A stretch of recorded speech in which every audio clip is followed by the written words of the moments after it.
Yuk jadi bagian dari dakwah kami. Dukung operasional dakwah dan sosial kami, raih pahala amal jariah yang terus mengalir sampai hari kiamat. Assalamualaikum warahmatullahi wabarakatuh. Alhamdulillah, wassalatu wassalamu ala rasulillah. Segala puji dan puja kehadirat Allah subhanahu wa ta'ala, juga salawat dan taslim kepada Nabi besar Muhammad sallallahu alaihi wa ala alihi wa sahbihi wasallam. Saudaraku seiman, kita melanjutkan bedah buku kita seperti biasa, kumpulan doa dalam Al-Quran dan Hadis yang ditulis oleh Syekh Sa'id bin Wahab Al-Qahtani rahimahullah, dan kita sudah menyelesaikan pada pertemuan yang lalu doa menghadapi kesulitan.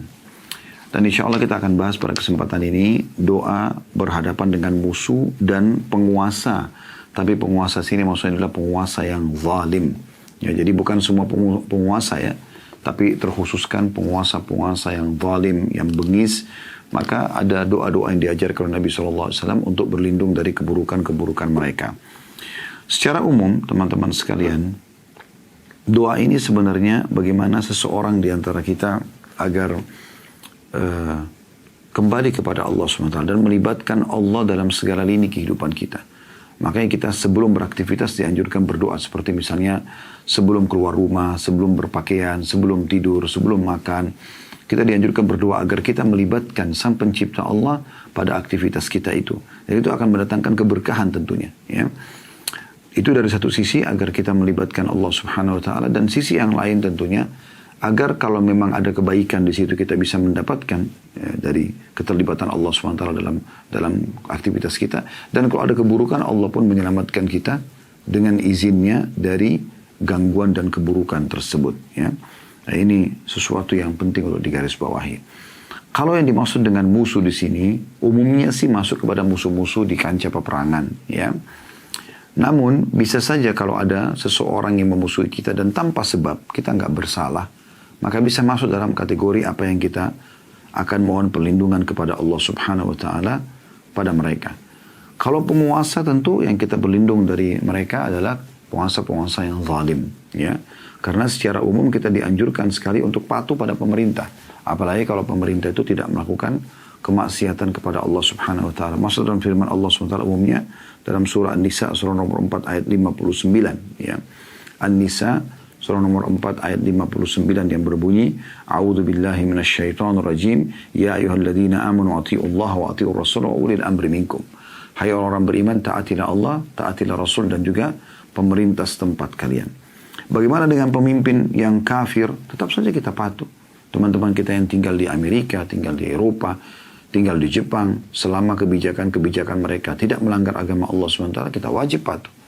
Kalau terjadi pelanggaran agama, maka kita tidak wajib patuh. Tapi kalaupun kita dipaksa untuk melakukannya, maka kita melakukan dengan memang paksaan tersebut. Ya. Tapi kita dalam hati tidak menyukai pelanggaran-pelanggaran itu misalnya. Itu secara umum ya, perintah agama seperti itu. Tetapi kalau sampai pada tingkat ada misalnya ya, pemimpin-pemimpin yang jauh dari agama, ya, apalagi kalau sampai pada tingkat menyusahkan kaum muslimin, ya, kita bisa berlindung kepada Allah SWT dari keburukan mereka.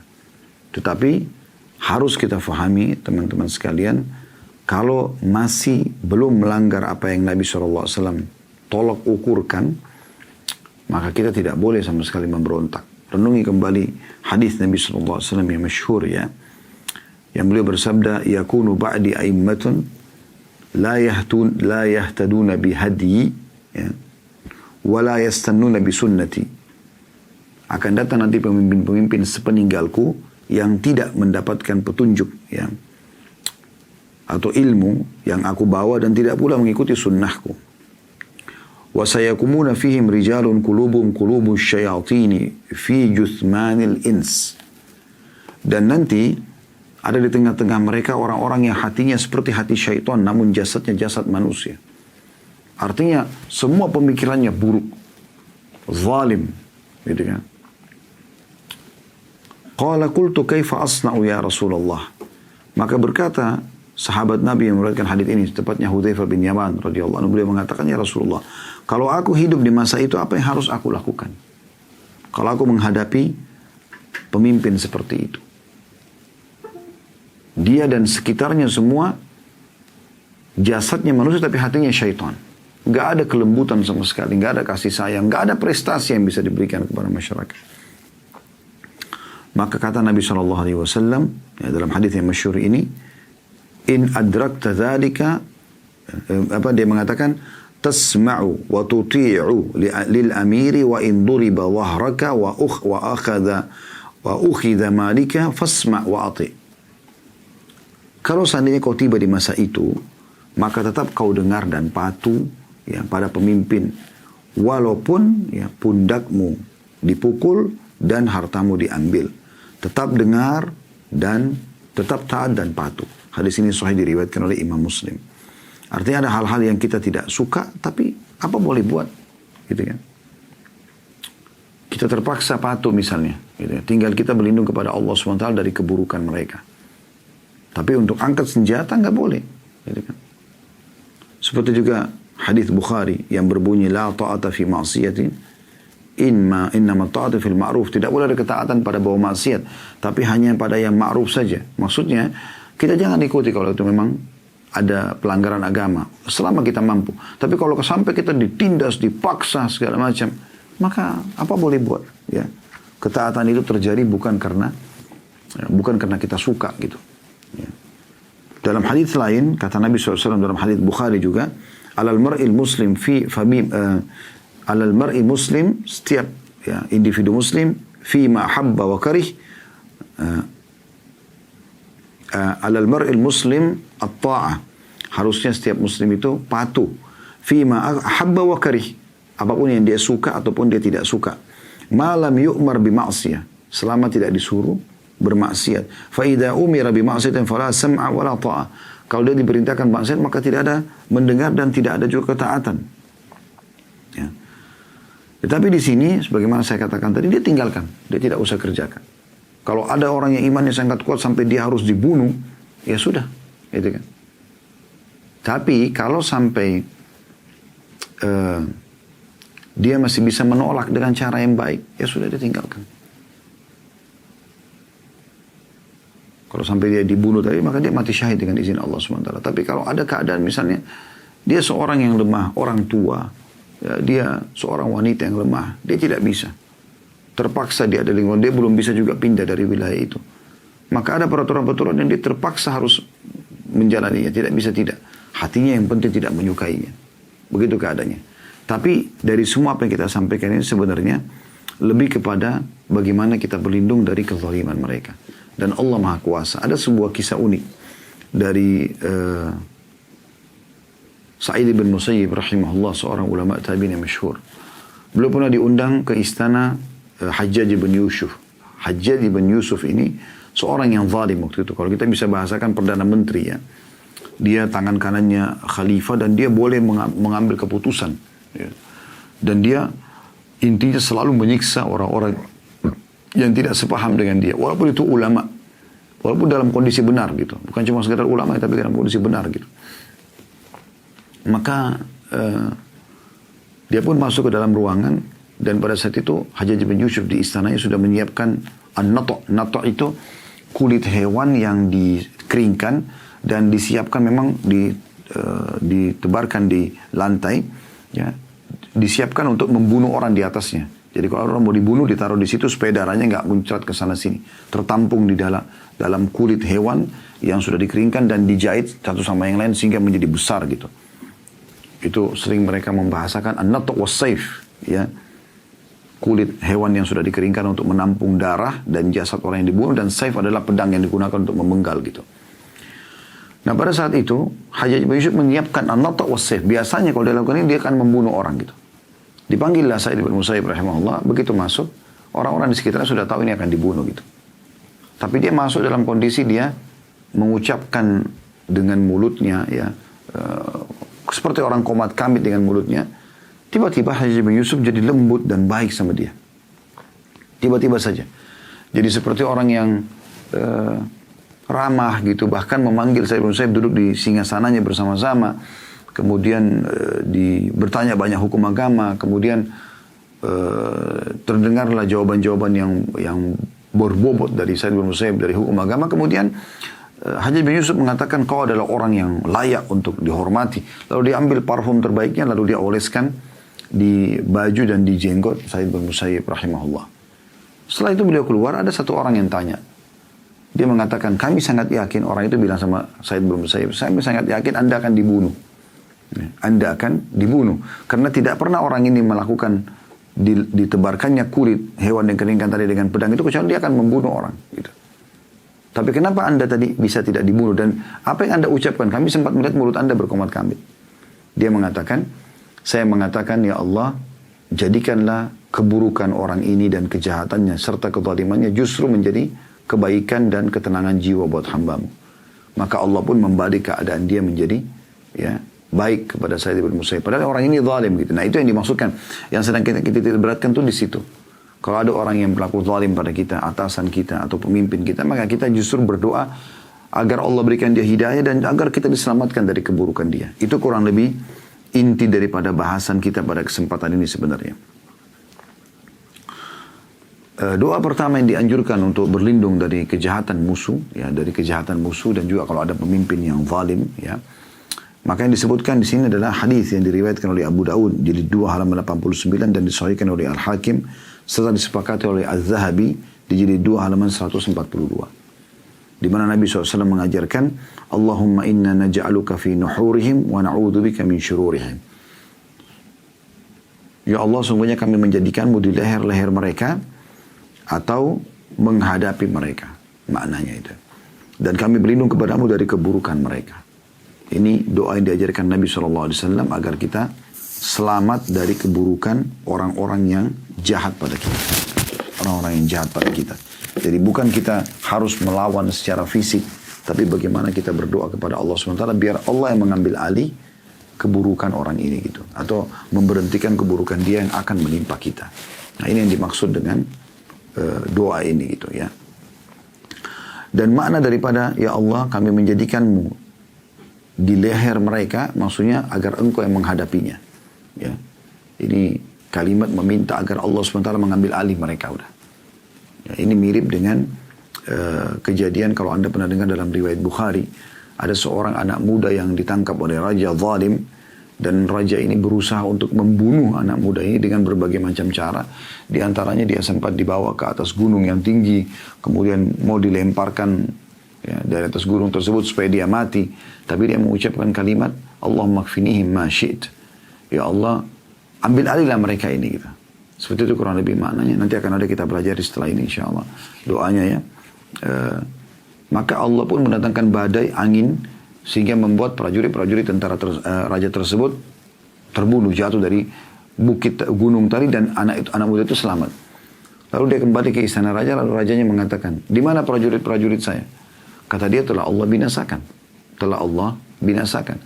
Lalu dia pun menyuruh prajurit baru lagi untuk membawa anak muda ini di atas kapal, ya, kemudian menyuruh untuk mengikatnya dengan sebatang pohon yang dirantai.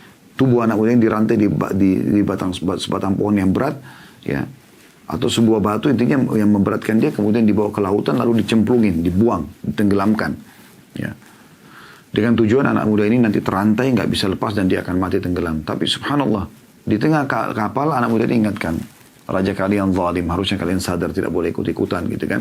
Mereka tidak mau tahu, maka dia berdoa mengatakan Allah makfinihim ma syi'it. Ya Allah tolonglah aku, ambil alih orang-orang ini gitu, ya.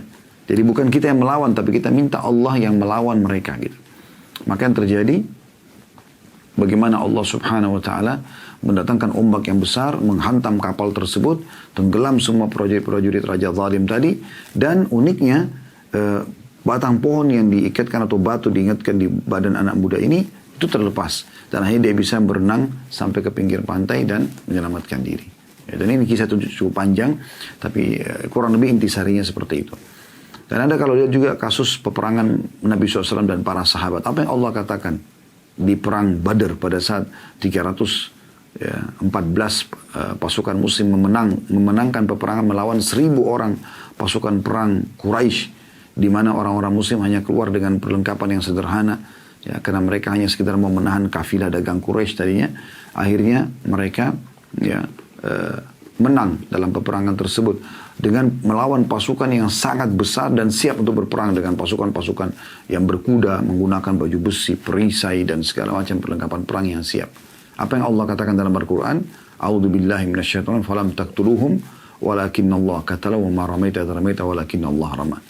Bukanlah kalian yang membunuh musuh-musuh kalian itu, tapi Allah lah yang membunuh mereka. Dan bukanlah kalian yang melempar pada saat kalian melepaskan lemparan, tombak kah, anak panah kah, tapi Allah lah yang telah melempar itu. Jadi kita meminta agar Allah terlibat dalam menghadapi musuh-musuh kita, begitu ya. Sehingga Allah nanti punya cara mendatangkan, apakah dimenangkan kita secara fisik, ya kita yang melawan, ataupun Allah SWT datangkan pertolongan dengan caranya. Ya, seperti itu. Nabi SAW pada saat perang Ahzab atau perang Khandak, di mana Madinah dikepung dengan 10.000 pasukan, beliau berdoa kepada Allah Subhanahu wa taala, ya, agar Allah mengambil alih dan melawan mereka. Maka Allah mendatangkan setelah mengepung kota Madinah 43 atau 45 hari kurang lebih, Allah datangkan badai di musim dingin yang sangat gitu ya, atau yang pada satu malamnya dingin sekali. Kemudian Allah datangkan badai, angin, membuat porak-porandakan pasukan Ahzab itu, dan Allah mengajarkan Nabi SAW dan menjadi zikir ya bagi umat Islam, wa hazamal ahzaba wahda, dan Allah mengalahkan pasukan Ahzab sendirian. Anda sering baca di Idul Adha itu ya, wa hazamal ahzaba wahda, dan mengalahkan pasukan Ahzab. Ahzab itu kelompok-kelompok. Anda bisa baca dalam surah Al-Ahzab surah nomor 33. Allah mengatakan wahdah, artinya sendirian Allah mengalahkan mereka semua itu. Jadi kita kalau minta kepada Allah, Allah punya cara. Karena musuh depan mata kita, siapapun dia, ya, yang sedang melakukan perbuatan-perbuatan yang tidak kita senangi, dia adalah ciptaan Allah Subhanahu wa taala. Bahkan hewan-hewan buas pun yang mungkin akan menyerang kita juga ciptaan Allah Subhanahu wa taala. Dinukil seorang salaf dulu melakukan perjalanan, kemudian dia di tengah hutan, pada saat tiba maghrib dia istirahat. Di awal malam dia bangun lalu dia sholat tahajud. Setelah 2 rakaat pertama dia sholat. Setelah sholat malam, tiba-tiba dia mengatakan di depan saya ada harimau yang meraung dengan keras. Dan kelihatannya dari wajah harimau ini, dari mimik, dia memperlihatkan gigi taringnya segala macam. Ini lagi kelaparan dan harimau ini pasti lebih kuat daripada saya. Saya nggak bisa lari lagi. Maka dia menggunakan tauhid dia, keyakinan kepada keesaan Allah SWT. Dia mengatakan, hai harimau, kalau seandainya Allah yang mengutusmu untuk datang kepadaku, untuk memakanku, aku tidak akan melawan. Tapi kalau seandainya kau datang hanya untuk mengganggu ibadahku, aku akan minta kepada Allah, Tuhanku dan Tuhanmu, untuk menghancurkanmu. Maka tiba-tiba harimau tersebut yang tadinya matanya terbuka, membelalak, dia tundukkan pandangannya, dia tutup mulutnya sehingga giginya tidak kelihatan, lalu pergi meninggalkan orang soleh. Jadi itu ya rahasia daripada apa yang sedang kita bahas sebenarnya. Kita sedang meminta Allah lah yang mengambil alih untuk menghadapi mereka, gitu kan? Kemudian kita bilang juga wa na'udzubika min syururim, dan kami berlindung kepadamu dari keburukan. Maksudnya jangan sampai apa yang mereka niatkan dari keburukan mencapai kami. Gangguan-gangguan itu mencapai kami atau berefek setelah mereka pun sudah terhukum, jangan sampai ada efeknya gitu. Nah, ini doa penting untuk bisa diamalkan. Kemudian doa yang lain diriwayatkan oleh Abu Daud dan juga Tirmidzi, Anda bisa di footnote 158 ya. Abu Daud sebutkan di jilid 3 halaman 42, Tirmidzi jilid 5 halaman 572, dan juga disahihkan oleh Syekh Albani dalam Sahih Tirmidzi jilid 3 halaman 183, yaitu ajaran Nabi SAW untuk kita baca, Allahumma anta adudi wa anta nasiri, bika ajulu wa bika asulu wa bika uqatil. Artinya, ya Allah, Engkau adalah sandaranku atau penopangku. Ya. Anta adudi.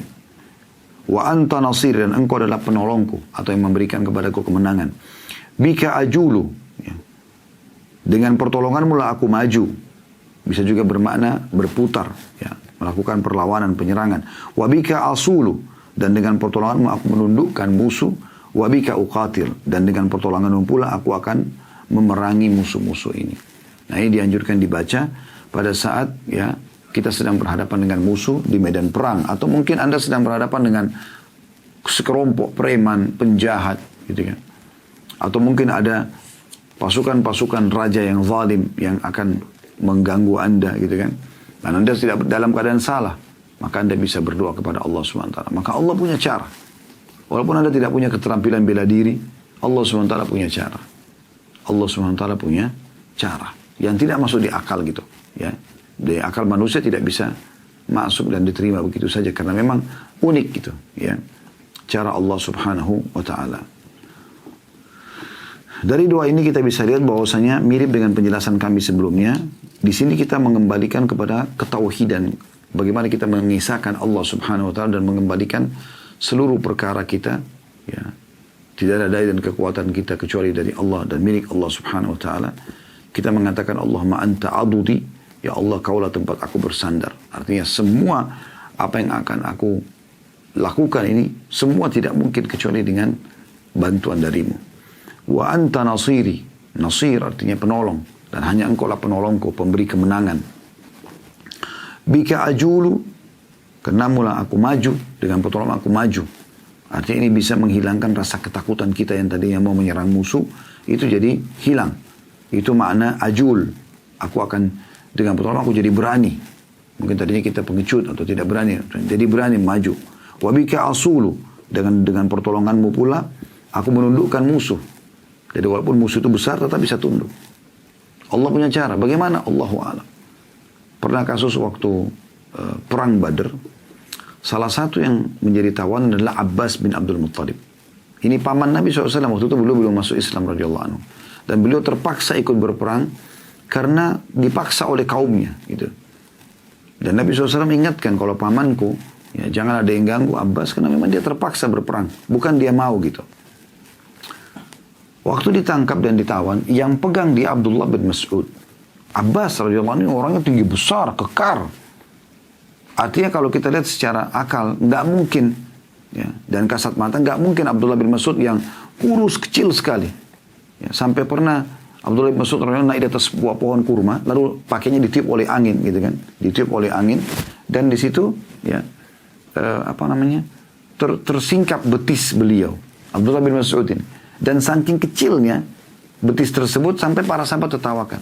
Namun Nabi SAW luruskan dan mengatakan, apakah kalian tertawa dengan kecilnya betis, kedua betis Abdullah bin Mas'ud atau Ibnu Mas'ud? Sesungguhnya dua betis itu lebih berat di timbangan amal hari kiamat daripada gunung Uhud. Tapi memang beliau kecil sekali. Nah, waktu tawanan-tawanan Badr dikumpul, yang memegang tangan Abbas yang sangat besar, kekar gitu, adalah Abdullah bin Mas'ud, dan Abbas kesakitan. Teriak-teriak kesakitan gitu. Aduh sakit gitu ya. Setelah Abbas masuk Islam, ditanya oleh para sahabat, kenapa anda waktu di Badr ditahan oleh Abdullah bin Mas'ud, orang yang anda tahu sendiri bagaimana fisiknya, anda kesakitan dengan postur badan yang luar biasa kekarnya seperti ini. Maka kata beliau, demi Allah aku merasa seperti tanganku atau tulangku akan dipatahkan oleh dia. Ya. Tapi ini ada penjelasan tentunya, ya. Kalau tidak salah dalam sebuah riwayat Nabi SAW menjelaskan itu bukan perbuatan Abdullah bin Mas'ud, tapi para malaikat Allah Subhanahu Wa Taala yang Allah gerakkan untuk, ya, melakukan perbuatan tersebut. Jadi kita tidak tahu bagaimana cara Allah Subhanahu Wa Taala mendatangkan pertolongan kita dan menundukkan musuh itu. Dan yang terakhir, wabika uqatil, dan juga dengan pertolonganmu aku bisa memerangi musuh-musuh ini. Karena tidak semua orang bisa memerangi musuh. Kan butuh keberanian yang besar gitu. Doa yang terakhir di bab ke-36 ini, ya, tentu masih berlanjut ya bahasan kita, yaitu doa yang ketiga, diriwayatkan oleh Bukhari jilid 5 halaman 172, hasbunallah wa ni'mal wakil. Ini doa yang paling umum orang, atau zikir yang paling umum orang hafal gitu. Artinya cukuplah Allah bagi kami, dan dialah sebaik-baik yang menangani urusan kami. Nah, ini disebutkan oleh Allah SWT dalam Al-Quran pada saat orang-orang Quraisy, ya, dikejar oleh kaum muslimin setelah perang Uhud. Anda tahu perang Uhud terjadi tahun 3 Hijriah, ya. Di perang Badr sebelumnya tahun 2 Hijriah muslimin memenangkan peperangan. Tadi sudah saya sebutkan 314 muslim mengalahkan 1000 pasukan musuh, ya. 1 tahun setelah itu orang-orang Quraisy tidak menerima mereka kalah. Mereka datang ke Uhud untuk menyerang Madinah, dan mereka berjumlah 3.000 orang melawan 700 pasukan muslimin. Awal peperangan umat Islam menang. Tetapi ada 50 orang pemanah Nabi SAW di atas bukit pemanah, dilarang oleh Nabi SAW turun, menang atau kalah, tapi mereka 43 orang, mereka tidak mau dengar, mereka pikir sudah menang, mereka turun, mengumpulkan harta-harta rampasan perang. Akhirnya terbaliklah pada saat itu karena ada pasukan yang dipimpin oleh Khalid bin Walid, waktu itu belum jadi muslim dia.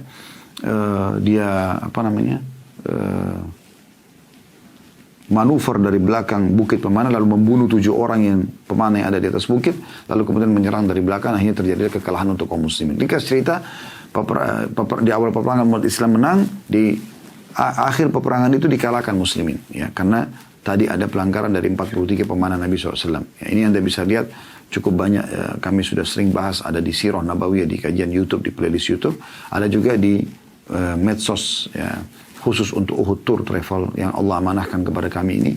Juga di situ kami sering sampaikan kalau jemaah sedang kami ajak ke lokasi perang Uhud, pasti kami ajak ke atas bukit pemanah dan menceritakan dari atas supaya lebih hidup, ya, menceritakan tentang peperangan tersebut.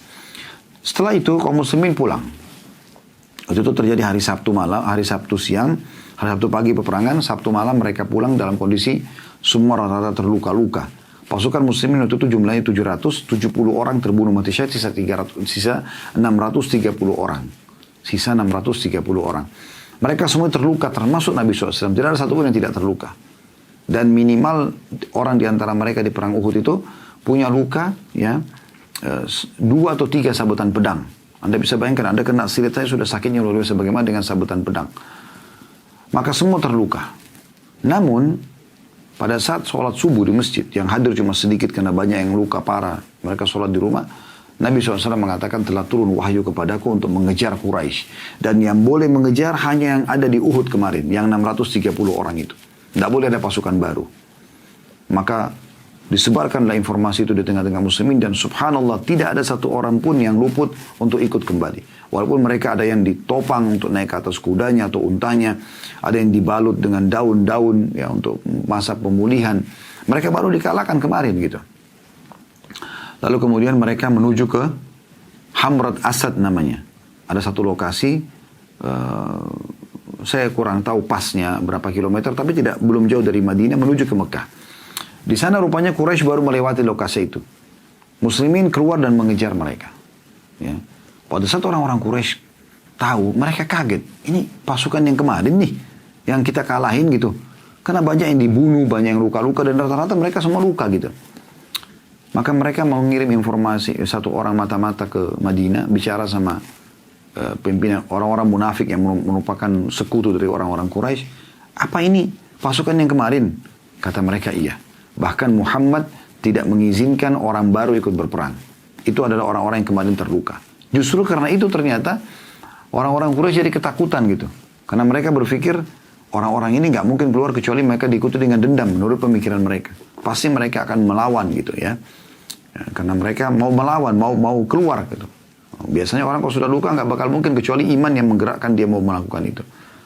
Maka orang-orang Quraisy mengirim satu orang yang suaranya keras lantang lalu mengucapkan, "Innan nasa qad jama'u lakum fakhshawhum." Ya. Sesungguhnya orang-orang Quraisy sudah akan mengepung kalian, kembali menyerang kalian. Karena jumlah mereka, ya, itu tadinya datang 3.000 orang, yang meninggal 70, 60, 70 orang Quraisy. Maka masih ada 2.900 sekian orang. Jumlahnya besar sekali. Mau menghadapi 630 orang lagi yang sudah luka-luka gitu kan. Tapi mereka mau coba perang, sebelum perang fisik mereka kirim dulu orang untuk mematahkan semangat muslimin. Allah ceritakan dalam Al-Quran, mereka mengatakan, "Innan nasa qad jama'u lakum fakhshawhum." Sesungguhnya orang-orang sudah mengepung kalian, maksudnya orang Quraisy mengepung kalian, maka takutlah, pulanglah ke Madinah. Apa kata Allah?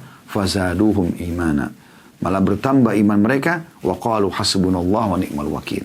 Lalu mereka mengatakan, cukuplah Allah, ya, bagi kami, dan dia adalah sebaik-baik yang menangani urusan kami. Lalu Allah bilang, fanqalabu bi ni'matin minallahi wa fadl. Maka karena itu mereka kembali membawa nikmat Allah dan karunia-Nya. Ya.